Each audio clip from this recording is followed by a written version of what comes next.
Assalamualaikum warahmatullahi wabarakatuh. Pada kesempatan hari ini saya akan mempresentasikan tentang laporan audit untuk memenuhi tugas ujian akhir semester mata kuliah Digital Auditing 2. Yang akan saya bahas hari ini yang pertama adalah perkenalan diri saya, yang kedua adalah pengertian laporan audit, yang ketiga bagian-bagian standar laporan audit WTP, selanjutnya kondisi yang diperlukan untuk menerbitkan laporan audit WTP, pelaporan pengadilan internal atas pelaporan keuangan, 5 keadaan ketika laporan WTP dengan paragraf penjelasan, selanjutnya materialitas, contoh studi kasus, dan terakhir kesimpulan.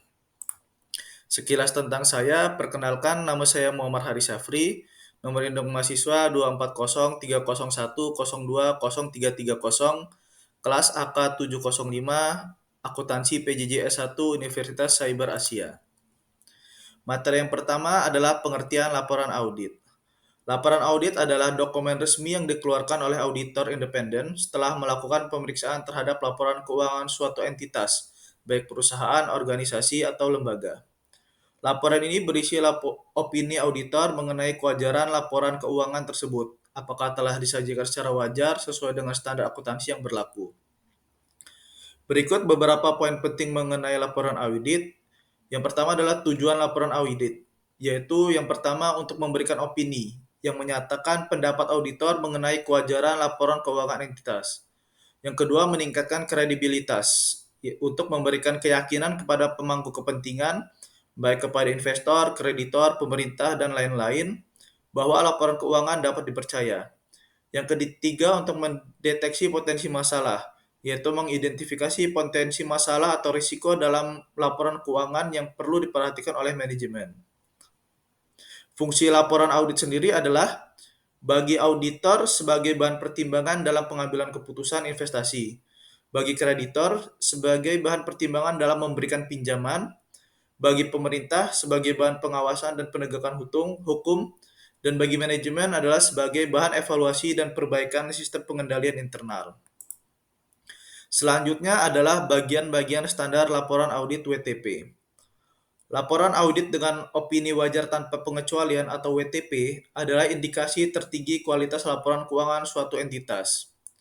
Bagian-bagian standar yang umumnya terdapat dalam laporan audit WTP antara lain adalah judul laporan yang menyatakan dengan jelas bahwa laporan tersebut adalah laporan auditor independen. Yang kedua, pihak yang ditujukan kepada pemegang saham atau pihak yang berwenang lainnya.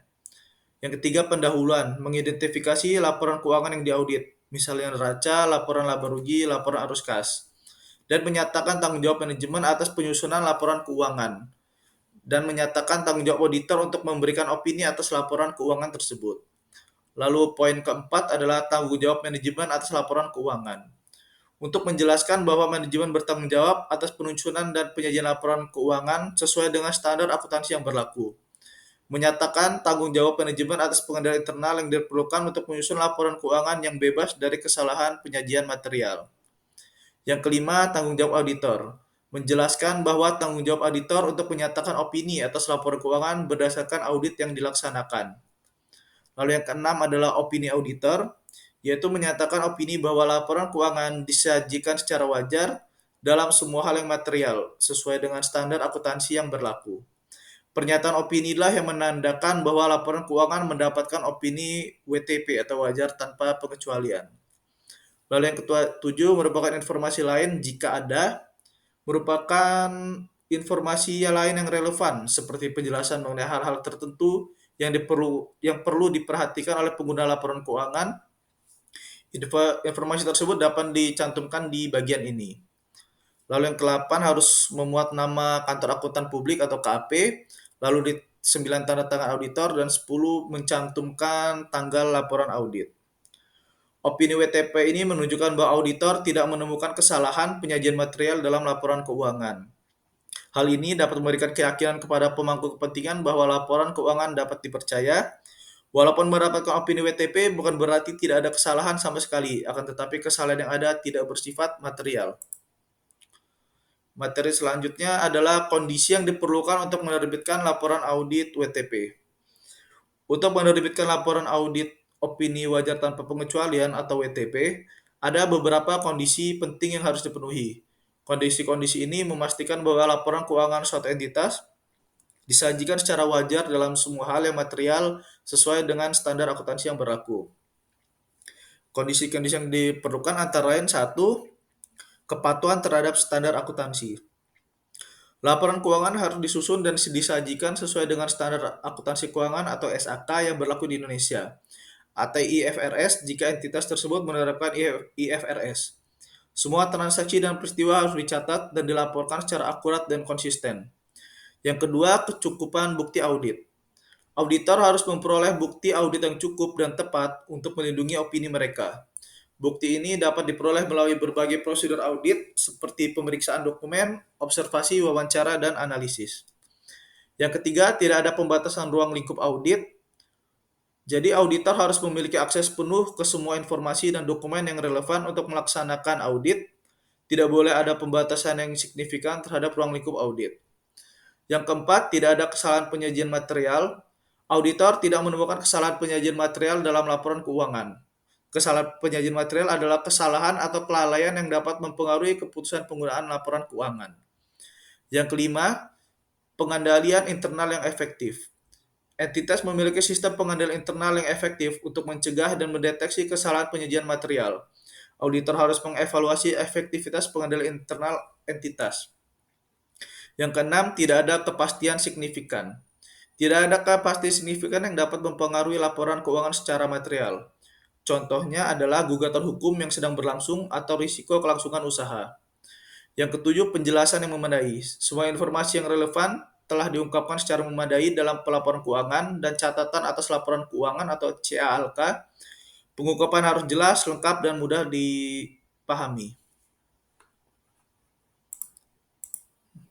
Selanjutnya, pelaporan pengendalian internal atas pelaporan keuangan.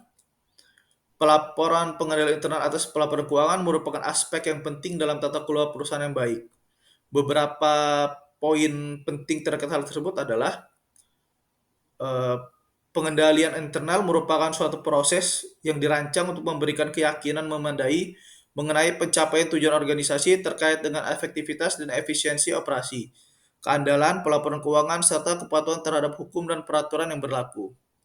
Pelaporan keuangan merupakan penyajian informasi keuangan suatu entitas yang bertujuan untuk memberikan gambaran yang jelas dan akurat mengenai posisi keuangan, kinerja keuangan, dan aruskan entitas tersebut. Tujuan pelaporan pengendalian internal antara lain untuk meningkatkan keandalan dan akurasi pelaporan keuangan, mendeteksi dan mencegah terjadinya kecurangan dan kesalahan, memastikan kepatuhan terhadap peraturan perundang-undangan yang berlaku, serta meningkatkan efisiensi dan efektivitas operasi perusahaan. Kedua adalah komponen pengendalian internal. Kerangka kerja pengendalian internal yang umum digunakan adalah COSO atau Committee of Sponsoring Organization of the Tradeway Commission, yang terdiri dari 5 komponen, yaitu lingkungan pengendalian, penilaian risiko, aktivitas pengendalian, informasi dan komunikasi, serta kegiatan pemantauan. Poin ketiga adalah pentingnya pelaporan pengendalian. Antara lain untuk meningkatkan kepercayaan investor dan pemangku kepentingan lainnya terhadap laporan keuangan perusahaan, membantu perusahaan dalam mengidentifikasi dan mengatasi kelemahan pengendalian internal, meningkatkan transparansi dan akuntabilitas perusahaan, serta meminimalkan risiko terjadinya kesalahan dalam pelaporan keuangan. Poin keempat adalah pelaporan pengendalian internal di Indonesia. Di Indonesia, pelaporan pengendalian internal diatur dalam berbagai peraturan antara lain Undang-Undang Nomor 40 Tahun 2007 tentang Perseroan Terbatas, Peraturan Otoritas Jasa Keuangan atau OJK, serta Standar Akuntansi Keuangan atau SAK. Peraturan pemerintah terkait pengelolaan keuangan negara yang memiliki aturan spesifik terkait pengendalian internal pelaporan keuangan atau PIPK. Yang poin terakhir atau yang kelima adalah tantangan dalam pelaporan pengendalian internal. Antara lain, kompleksitas bisnis dan teknologi yang terus berkembang, perubahan regulasi yang dinamis, keterbatasan sumber daya dan kompetensi, serta perubahan lingkungan bisnis yang tidak terduga. Dan selanjutnya adalah 5 keadaan ketika laporan WTP dengan paragraf penjelasan.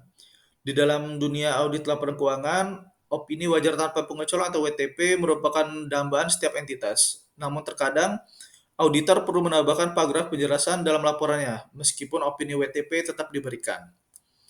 Berikut adalah 5 kondisi yang memungkinkan hal tersebut terjadi. Yang pertama adalah ketidakkonsistenan penerapan prinsip akuntansi. Perubahan prinsip akuntansi yang material dapat mempengaruhi komparabilitas laporan keuangan antar periode. Meskipun perubahan tersebut telah diungkapkan dengan memadai dalam catatan atas laporan keuangan, auditor dapat menambahkan paragraf penjelasan untuk menekankan dampak perubahan tersebut. Yang kedua adalah ketidakpastian yang signifikan. Adanya ketidakpastian signifikan seperti litigasi yang sedang berlangsung atau risiko bencana alam dapat mempengaruhi laporan keuangan. Jika dampak ketidakpastian tersebut cukup material, auditor dapat menambahkan paragraf penjelasan untuk memberikan informasi tambahan kepada pengguna laporan keuangan. Yang ketiga, masalah kelangsungan usaha atau going concern. Jika auditor memiliki keraguan substansial tentang kemampuan entitas untuk mempertahankan kelangsungan usahanya, paragraf penjelasan dapat ditambahkan. Hal ini memberikan peringatan kepada pengguna laporan keuangan terhadap potensi risiko yang dihadapi entitas. Yang keempat, penekanan suatu hal. Auditor dapat menambahkan paragraf penjelasan untuk menekankan suatu hal yang dianggap penting, meskipun hal tersebut telah diungkapkan dalam catatan atas laporan keuangan. Contohnya adalah transaksi signifikan dengan pihak berelasi atau dampak perubahan peraturan baru. Yang kelima, laporan auditor lain. Jika sebagian dari audit dilakukan oleh auditor lain, auditor utama dapat menambahkan paragraf penjelasan untuk menunjukkan tanggung jawab masing-masing auditor. Hal ini memberikan kejelasan tentang lingkup pekerjaan yang dilakukan oleh masing-masing auditor. Selanjutnya adalah materialitas. Materialitas merupakan konsep penting dalam akuntansi dan audit yang menentukan seberapa signifikan suatu informasi sehingga dapat mempengaruhi keputusan pengguna laporan keuangan. Definisi materialitas sendiri adalah besarnya salah saji atau penghilangan informasi dalam laporan keuangan yang dalam konteks keadaan sekitarnya dapat mempengaruhi keputusan ekonomi pengguna laporan keuangan. Dengan kata lain, informasi dianggap material jika penghilangan atau salah saji informasi tersebut dapat mengubah atau mempengaruhi penilaian dan keputusan yang dibuat oleh pengguna laporan keuangan. Aspek materialitas ada dua, yaitu kuantitatif dan kualitatif. Kuantitatif sendiri berkaitan dengan besaran nilai moneter dari suatu informasi. Contohnya, salah saji sebesar 1 juta rupiah mungkin tidak material bagi perusahaan besar dengan pendapatan triliunan rupiah, tetapi sangat material bagi usaha kecil. Kualitatif berkaitan dengan sifat atau keadaan dari suatu informasi, bukan hanya besaran nilainya. Contohnya, transaksi ilegal atau pelanggaran peraturan mungkin dianggap material meskipun nilai moneternya relatif kecil. Pentingnya materialitas dalam hal pengambilan keputusan. Materialitas membantu pengguna laporan keuangan untuk fokus pada informasi yang paling relevan dan signifikan untuk pengambilan keputusan. Bagi auditor, menggunakan konsep materialitas untuk merencanakan dan melaksanakan audit, serta menentukan apakah salah saji dalam laporan keuangan perlu dikoreksi. Auditor akan fokus pada kesalahan yang material dan bisa mengabaikan kesalahan yang tidak material. Lalu untuk penyusunan laporan keuangan. Penyusunan menggunakan materialitas untuk menentukan informasi mana yang perlu diungkapkan dalam laporan keuangan. Selanjutnya, faktor-faktor yang mempengaruhi materialitas antara adalah ukuran dan sifat entitas. Perusahaan besar cenderung memiliki tingkat materialitas yang lebih tinggi daripada perusahaan kecil. Industri, tingkat materialitas dapat bervariasi antar industri.